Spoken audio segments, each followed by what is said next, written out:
সুপ্রিয় ক্লাস 11 অর্থাৎ একাদশ শ্রেণীর ছাত্রছাত্রী বন্ধুরা, তোমাদেরকে আমাদের ইউটিউব চ্যানেলে স্বাগত জানাই। তো প্রথমে তোমাদেরকে জানিয়ে রাখি, তোমাদের 35 নম্বরের পরীক্ষা থাকবে এবং তোমরা ভূগোল বিষয় যদি তোমাদের থেকে থাকে তাহলে এই ভিডিওটা তোমরা সম্পূর্ণ দেখবে। প্রথমে আমরা উত্তর সহ আলোচনা করব এবং বোর্ডের তৈরি মডেল প্রশ্নপত্র, বোর্ড কিভাবে পরীক্ষাটা নেবে এবং কত রকমের প্রশ্ন আসবে তোমরা এই ভিডিওটা দেখলে সম্পূর্ণ বুঝতে পারবে এবং তোমাদের প্র্যাকটিসও কিন্তু হয়ে যাবে। তাই প্রথম থেকে ভিডিওটা শেষ পর্যন্ত দেখো এবং আমাদের চ্যানেল নতুন হলে চ্যানেলটি সাবস্ক্রাইব করে পাশে থাকা নোটিফিকেশান অল সিলেক্ট করে রাখবে। তো চলো প্রথম প্রশ্ন দেখো, মানচিত্র অঙ্কন প্রস্তুত এবং অধ্যয়ন যিনি করেন তাদের কি বলা হয়? অপশান তোমাদের এরকম 4টে থাকবে। তোমাদেরকে জানিয়ে রাখি 35 নম্বরে তোমাদের টোটাল পরীক্ষা, পার্ট এ পার্ট বি এভাবে কিন্তু বিভক্ত করে হবে। প্রথম প্রশ্ন বললাম যে মানচিত্র অঙ্কন প্রস্তুত এবং অধ্যয়ন যিনি করেন তাদের কি বলা হয়? বলো এই 4টে অপশানের মধ্যে কোনটা হবে? উত্তর হবে কার্টোগ্রাফার।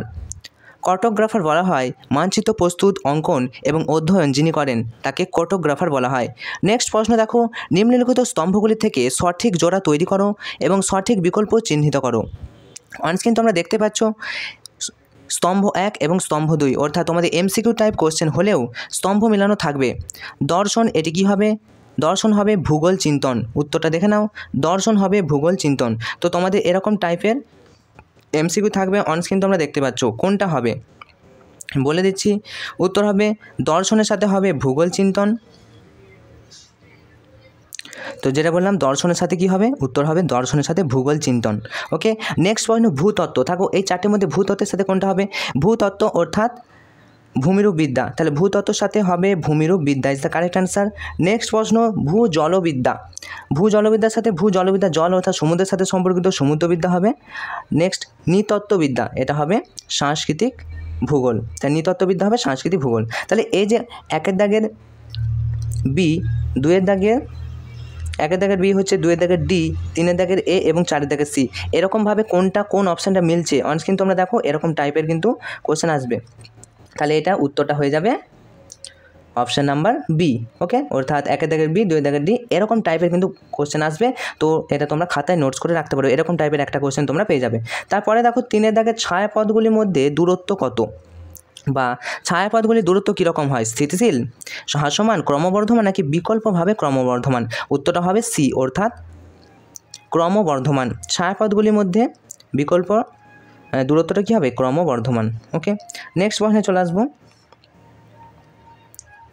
নেক্সট প্রশ্ন দেখো, নির্দেশনা নিচে এই দুটি প্রশ্নের বিবৃতি দেওয়া হয়েছে, যার একটি দাবি হিসেবে অর্থাৎ এ এবং অপরটি কারণ অর্থাৎ রিজন। তো দুটি বিবৃতির পরিপ্রেক্ষিতে কোন বিকল্পটি সঠিক তোমাদেরকে এখান থেকে লিখতে হবে। প্রথমে দেখো দাবি কি করা হয়েছে যে পৃথিবীর স্তরযুক্ত কাঠামো আছে, আর রিজন অর্থাৎ তোমাদের কারণ কি বলেছে যে পৃথিবীর পৃষ্ঠ থেকে যত পৃথিবীর অভ্যন্তরে যাওয়া যাবে ততই পদার্থের ঘনত্ব কমতে থাকবে। তাহলে বুঝে নাও ভালো করে, বলা হয়েছে যে পৃথিবীর স্তরযুক্ত কাঠামো আছে এবং দ্বিতীয় হচ্ছে পৃথিবী পৃষ্ঠ থেকে যত পৃথিবীর অভ্যন্তরে যাওয়া যাবে তত পদার্থের ঘনত্ব কমতে থাকবে। তাহলে এখানে দেখো এ এবং আর দুটি কি সঠিক? আর হলো এর সঠিক সংখ্যা। অপশান এ এটা ঠিক হবে। অপশান বিতে বলেছে এ এবং আর দুটোই সঠিক, কিন্তু আর এ সঠিক ব্যাখ্যা করতে পারছে না। তো উত্তরটা তোমাদের হবে সি এরটা, অর্থাৎ এ হলো সঠিক কিন্তু আর সঠিক নয়। চলো দেখি এটা সঠিক ছিল কি না। হ্যাঁ, পৃথিবীর স্তরযুক্ত কাঠামো আছে, এটা অবশ্যই সঠিক, কিন্তু বলা হয়েছে যে পৃথিবী পৃষ্ঠ থেকে যত পৃথিবীর অভ্যন্তরে অর্থাৎ ভিতরের দিকে যাওয়া যায় পদার্থের ঘনত্ব কমতে থাকবে, এটা কিন্তু একেবারেই মিথ্যা কথা। কারণ পৃথিবীর পৃষ্ঠ থেকে অর্থাৎ পৃথিবীর অভ্যন্তরে যদি আমরা যাই তাহলে পদার্থের ঘনত্ব সেখানে বাড়তে থাকে। তাহলে এটা হবে অর্থাৎ অপশান নাম্বার বি, সি, অর্থাৎ option number C is the correct answer. Next প্রশ্ন দেখো 5 নম্বর প্রশ্ন, এরকম টাইপের প্রশ্ন আসবে। এরপর দেখো ভূমিকম্পের তরঙ্গ যে অঞ্চলে রেকর্ড হয় না সেটি পরিচিত যে অঞ্চল নামে। কোন অঞ্চলে ভূমিকম্পের তরঙ্গ রেকর্ড হয় না? উত্তর কী হবে? উত্তর হবে এ, অর্থাৎ ছায়া অঞ্চলে। মনে রাখবে। নেক্সট প্রশ্ন 6 নম্বর প্রশ্ন, মহাদেশীয় ভূত্বকের গড় গভীরতা কত? দেখো মহাদেশীয় ভূত্বকের গড় গভীরতা কত হবে? উত্তর লিখে নাও 30 কিলোমিটার। মহাদেশীয় ভূত্বকের গড় গভীরতা হবে 30 কিলোমিটার। নেক্সট প্রশ্নে চলে আসবো 7 নম্বর প্রশ্ন, কোন ধরনের আগ্নেয়গিরিতে সান্দ্র লাভা প্রবাহিত হয়? দেখো কোন ধরনের আগ্নেয়গিরিতে সান্দ্র লাভা প্রভাবিত হয় বলো। তাহলে সান্দ্র লাভা প্রবাহিত হয় কোন ধরনের আগ্নেয়গিরিতে? উত্তর হয়ে যাবে সি, অর্থাৎ বিমিশ্র আগ্নেয়গিরি। মনে রাখবে বিমিশ্র আগ্নেয়গিরিতে সান্দ্র লাভা প্রবাহিত হয়। নেক্সট প্রশ্ন আমরা চলে আসবো 8 নম্বর প্রশ্ন, কোন যন্ত্রের দ্বারা ভূমিকম্পের তরঙ্গের গতিবিধি রেকর্ড করা হয়? বলো, কোন যন্ত্রের দ্বারা ভূমিকম্পের তরঙ্গের গতিবিধি রেকর্ড করা হয়? উত্তর হবে কোন যন্ত্র ভূমিকম্পের তরঙ্গবিধি রেকর্ড করা হয়? উত্তর হবে সিসমোগ্রাফ। অর্থাৎ সিসমোগ্রাফ যন্ত্রের সাহায্যে ভূমিকম্পের তরঙ্গের গতিবিধি নির্ণয় করা হয়। নেক্সট প্রশ্ন চলে আসবো, যে ধরনের শক্তির মাধ্যমে মহাদেশ গঠিত হয় সেটি কোন শক্তি? তাহলে উত্তর হয়ে যাবে অপশন এ, অর্থাৎ অন্তর্জাত শক্তি। অন্তর্জাত শক্তির মাধ্যমে মহাদেশ গঠিত হয়। নেক্সট প্রশ্ন চলে আসবো, নিম্নলিখিত কোনটির জন্য সুনামি দায়ী নয়? বলো, নিম্নলিখিত কোনটির জন্য সুনামি দায়ী নয়? দেখো, সামুদ্রিক ভূমিকম্প এটা কিন্তু হবে না, কারণ সুনামিটা কি? সুনামিটা আগে জেনে রাখো যে সমুদ্রের যে জলোচ্ছ্বাস এটাই সুনামি। তো সামুদ্রিক ভূমিকম্প এটা হবে না। অগ্নুৎপাতের কারণে সুনামি হতে পারে, তাই এটাও হবে না। আর কি বলা হয়েছে, মহীসোপান বরাবর ভূমিধস, এটা হলেও কিন্তু সুনামি হতে পারে। কিন্তু দেখো, মৃত্তিকা ক্ষয় এটা কিন্তু একটা আলাদা, অর্থাৎ মৃত্তিকা ক্ষয়ের সাথে সুনামির কোনো সম্পর্ক নেই। তাহলে উত্তর হবে মৃত্তিকা ক্ষয়। ওকে, বুঝতে পেরেছো? নেক্সট প্রশ্ন দেখো, নিম্নলিখিত গ্রাফ অধ্যয়ন করে নিম্নলিখিত প্রশ্নের উত্তর দাও। 11, 12 এবং 13 নম্বর এই গ্রাফের উপর নির্ভর করবে। গ্রাফ থেকে তোমাদের প্রশ্ন আসবে, এরকম গ্রাফটা তোমরা দেখতে পাচ্ছ অন স্ক্রিন। তো এই গ্রাফটাতে বলা হয়েছে, প্রথম প্রশ্ন আমরা চলে আসি যে নিম্নলিখিত কোন বায়ুমণ্ডলীয় স্তরে ওজনের ঘনত্ব সর্বাধিক? এরকম টাইপের প্রশ্ন তোমাদের আসবে। কোন বায়ুমণ্ডলীয় স্তরে ওজনের ঘনত্ব সর্বাধিক? লেয়ার 1, লেয়ার 2, লেয়ার 3 নাকি লেয়ার 4? তাহলে বায়ুমণ্ডলের স্তর অর্থাৎ আমরা দেখতে পাচ্ছি লেয়ার 1, লেয়ার 2। তো এই লেয়ার 2 এতে কিন্তু বায়ুমণ্ডলে ওজনের স্তর ঘনত্ব সর্বাধিক। তো কারেক্ট অ্যান্সার হবে লেয়ার 2। মনে রাখবে, এরকমভাবে আসবে। নেক্সট দেখো, বায়ুমণ্ডলে কোন যুগ্ম স্তরে উচ্চতা বাড়ার সাথে সাথে উষ্ণতার বৃদ্ধি হয়েছে? উচ্চতা বাড়ার সাথে সাথে উষ্ণতার বৃদ্ধি হয়েছে, কোনটা হবে? উত্তর হবে লেয়ার 2 এবং লেয়ার 4 এর ঊর্ধ্বতল। এটা কিন্তু উচ্চতা বাড়ার সাথে সাথে উষ্ণতা বৃদ্ধি পায়। মনে রাখবে, বায়ুমণ্ডলে কোন স্তরে সর্বনিম্ন উষ্ণতা লক্ষ্য করা যায়? সব থেকে কম উষ্ণতা। তো এটার জন্য আমাদেরকে দেখতে হবে বায়ুমণ্ডলের স্তরটা, তার মধ্যে উত্তরটা হবে লেয়ার 3। সর্বনিম্ন উষ্ণতা কিন্তু লক্ষ্য করা যায়। এগুলো একটু মনে রাখতে হবে, বায়ুমণ্ডলের স্তরটা ভালো করে দেখবে। 14 নম্বর প্রশ্নে আমরা চলে আসছি, সামুদ্রিক লবণ, ধুলোকণা, সূক্ষ্ম মাটি এগুলিকে একসাথে কি বলা হয়? দেখো, সামুদ্রিক লবণ, ধূলিকণা এবং সূক্ষ্ম মাটি এগুলো একসাথে বলা হয় কি? বলো, অ্যারোসেল বলা হয়। সামুদ্রিক লবণ, ধূম্রকণা, আচ্ছা সূক্ষ্ম মাটি এগুলোকে একসাথে অ্যারোসেল বলা হয়, বা অ্যারোসেল যার অপর নাম হচ্ছে ধূলিকণা। ওকে, নেক্সট আমরা চলে আসবো পরের প্রশ্ন। দেখো, ওজোন স্তর বিনাশের জন্য দায়ী সর্বাধিক কোন গ্যাস? বলো, ওজোন স্তর বিনাশের জন্য সর্বাধিক দায়ী কোন গ্যাস? সবাই জানে সিএফসি অর্থাৎ ক্লোরোফ্লুরোকার্বন। সিএফসি অর্থাৎ ক্লোরোফ্লুরোকার্বন হচ্ছে ওজোন গ্যাস বিনাশের জন্য সর্বাধিক দায়ী। নেক্সট প্রশ্ন চলে আসছি। এবার দেখো, পার্ট এ থেকে তোমাদের এরকম 15টি কোশ্চেন আসবে, যার মধ্যে তোমরা পেলে স্তম্ভ মেলানো কোশ্চেন, পাশাপাশি লেয়ার 2, লেয়ার 1 এরকম টাইপের কোশ্চেন কিন্তু তোমাদের পরীক্ষায় আসবে। এটা বোর্ডে তৈরি মডেল প্রশ্নপত্র, অর্থাৎ বোর্ড এরকমভাবেই মডেল প্রশ্নপত্রটা তোমাদের জন্য বানাবে। এবার দেখো পার্ট বি, যদিও স্কুলের স্যারেরাই কোশ্চেন করবে, তো এটা দেখে কিন্তু স্কুলের স্যারেরা কোশ্চেনগুলো করবে। চলো পার্ট বি দেখো, নির্দেশনা। নিচে এই প্রশ্নে দুটি বিবৃতি দেওয়া আছে, যার একটি দাবি হিসেবে এবং অপরটি কারণ হিসেবে।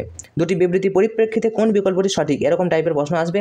তো দাবি দেখো কি বলা হয়েছে, সাংস্কৃতিক ভূগোলের অন্যতম ক্ষেত্রটি মানবীয় ভূগোলের ক্ষেত্রের অন্তর্গত। ভালো করে বুঝো, সাংস্কৃতিক ভূগোলটি মানবীয় ভূগোলের ক্ষেত্রে অন্তর্গত বলেছে। কারণ হিসেবে বলেছে যে মানবীয় ভূগোল সাংস্কৃতিক ভূগোলের উপর হস্তক্ষেপ করে। এটাও তো ঠিক মনে হচ্ছে। তো দেখো কি বিকল্প বলেছে, দেখো যে অপশান বলছে দাবি ও কারণ দুইটি সত্য এবং কারণের সঠিক ব্যাখ্যা হলো দাবিটি।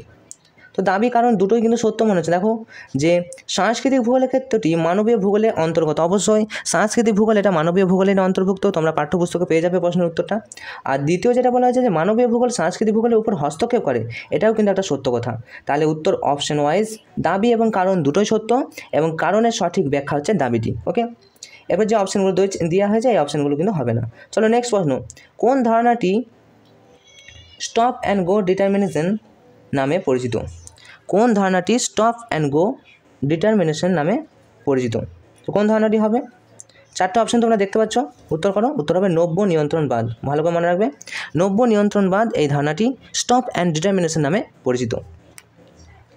চলো নেক্সট প্রশ্ন, নিচের কোনটি মানবীয় ভূগোলের আলোচনার ক্ষেত্র নয়? দেখো, কোনটি মানবীয় ভূগোলের আলোচনার ক্ষেত্র নয়? উত্তর করো। উত্তর হবে ভূসংস্থান। মানবীয় ভূগোলের আলোচনার ক্ষেত্র কিন্তু নয় ভূসংস্থান, মানবীয়ের সাথে সম্পর্কিত নয়, এটা ভূসংস্থান প্রাকৃতিক হতে পারে। চলো নেক্সট প্রশ্ন চলে আসি। এরপর দেখো কেস স্টাডিটি মনোযোগ সহকারে পড়ো এবং নিম্নলিখিত প্রশ্নের উত্তর দাও। কি বলা হয়েছে দেখে নাও। শাকসবজি ফল ফুলের বিশেষ চাহিদাকে হর্টিকালচার বা ট্রাক ফার্মিং বা বাজার বাগান কৃষি বলে। এই প্রযুক্তি প্রধানত উত্তর পূর্ব মার্কিন যুক্তরাষ্ট্র, কানাডা যেটা হচ্ছে হ্রদ অঞ্চল, উচ্চ শিলায়িত নগরীকৃত অঞ্চল এবং উত্তর পশ্চিম ইউরোপ, অস্ট্রেলিয়া এবং নিউজিল্যান্ডের মেট্রোপলিটন অঞ্চলে শহরতলিতে করা হয়। উন্নত দেশগুলির নগরায়িত রাজ্যগুলিতে সবজি এবং ফলের ব্যাপক চাহিদা রয়েছে। এই ধরনের চাষের প্রধান বৈশিষ্ট্যগুলো নিচে দেওয়া হলো। তো দেখো এরকম টাইপের প্রশ্ন কিন্তু আসবে।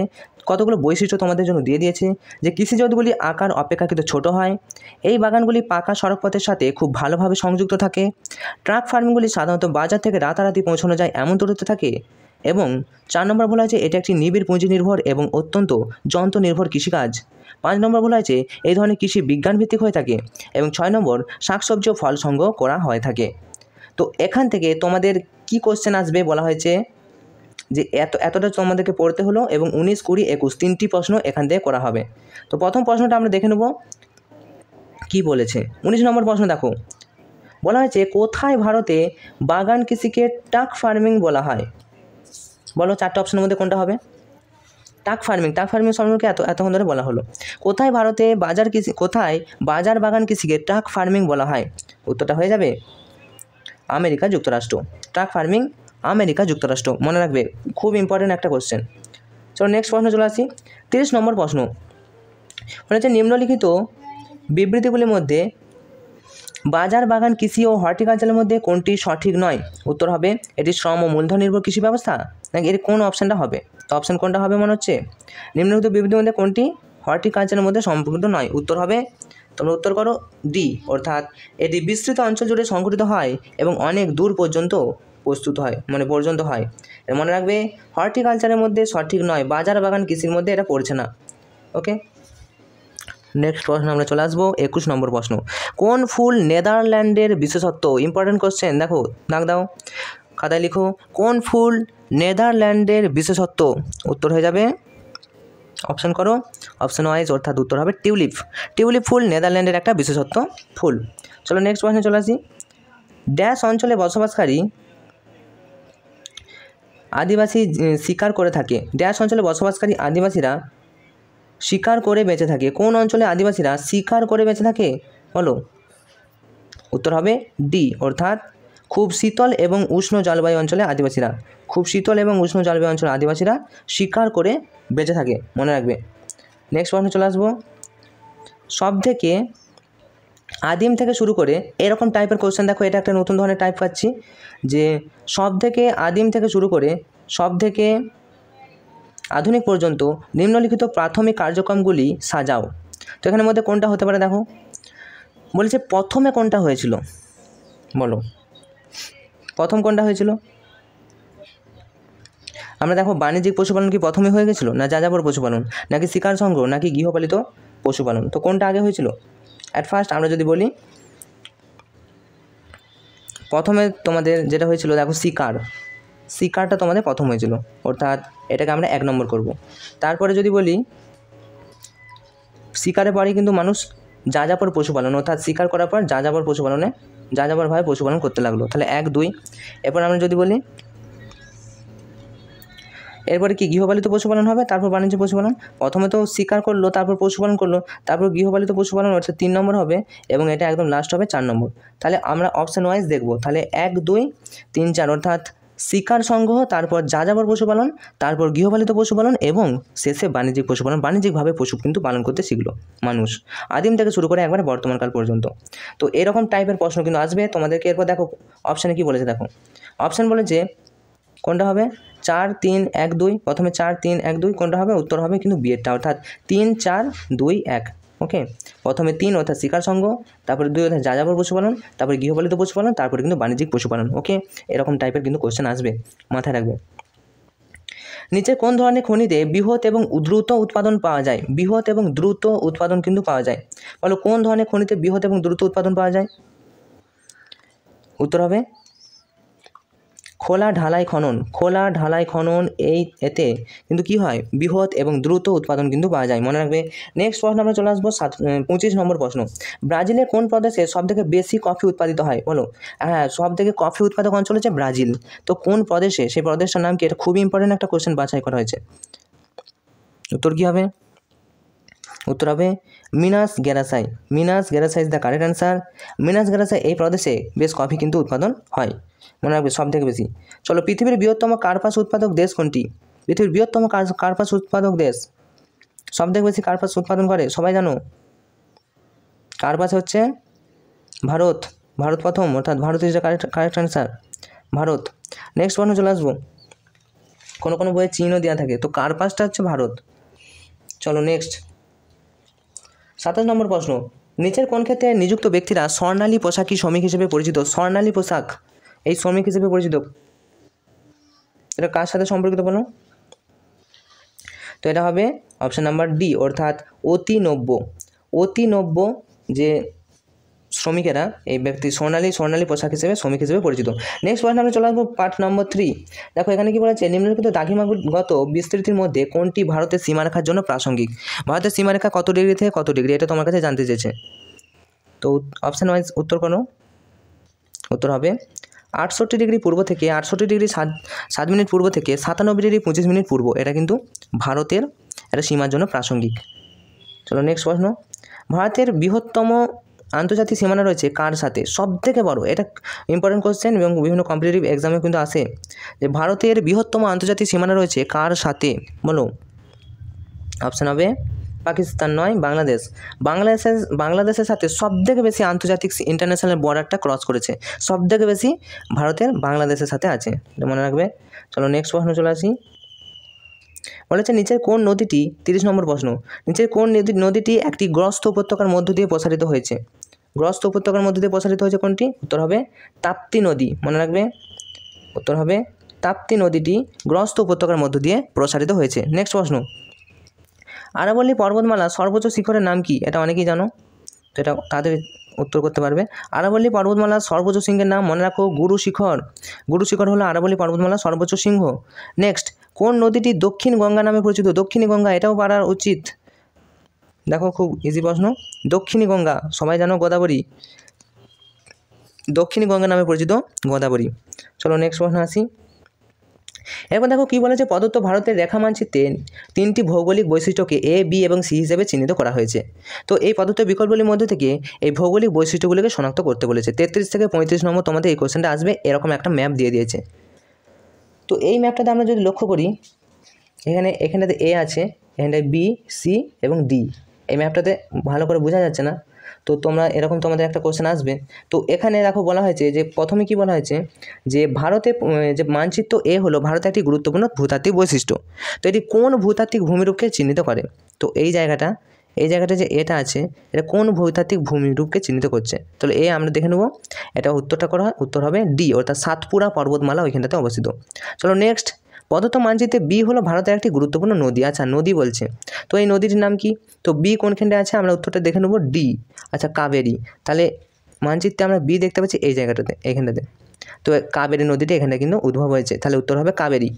এরকম টাইপের কিন্তু কোশ্চেন আসবে। এবং আজকের লাস্ট প্রশ্ন, 35 নম্বর প্রশ্ন, যে প্রদত্ত মানচিত্রে সি হলো ভারতের একটি উপকূলীয় সমভূমি, এখানে একাধিক কয়াল রয়েছে। তো উপকূলীয় সমভূমির নাম কি? উত্তর কী হবে? উপকূলীয় সমভূমি যদি বলতে চাই তার উত্তর হবে এ, অর্থাৎ মালাবার উপকূলীয় সমভূমি। তাহলে এই ছিল তোমাদের টোটাল 35টা কোশ্চেন এবং অ্যান্সার। ভূগোল থেকে কীরকম টাইপের কোশ্চেন আসতে পারে তোমরা বুঝতে পারলে আশা করি। এরকম টাইপের কোশ্চেন কিন্তু আসবে, এত ধরনের কিন্তু কোশ্চেন আসবে, তাই তোমরা ভালো করে প্র্যাকটিস করো এবং আমাদের চ্যানেলে নতুন হলে চ্যানেলটা সাবস্ক্রাইব করে রাখতে পারো। পরবর্তীতে আমরা একাধিক আরও এরকম মডেল প্রশ্নপত্র সেট নিয়ে আসবো, যাতে উত্তর সহ আলোচনা করলে তোমাদের প্র্যাকটিসটা হয়ে যায় আর সময় নষ্ট একেবারেই যাতে না হয়। ভিডিওটা ভালো লাগলে বন্ধুদের সাথে শেয়ার করো, চ্যানেলে নতুন হলে চ্যানেলটা অবশ্যই সাবস্ক্রাইব করো, আর অবশ্যই ভিডিওটাতে একটা লাইক করে দাও। তোমাদের সাথে রয়েছি, আর তোমরা আমাদেরকে ফ্রেন্ড হিসেবে বানাও, আমরা তোমাদেরকে বানাবো ক্লাসের টপার। তোমাদের পরীক্ষা অত্যন্ত ভালো হবে এই শুভকামনা জানিয়ে আজকের মতো ভিডিওটা এখানেই শেষ করছি। Enjoy exam, all the best.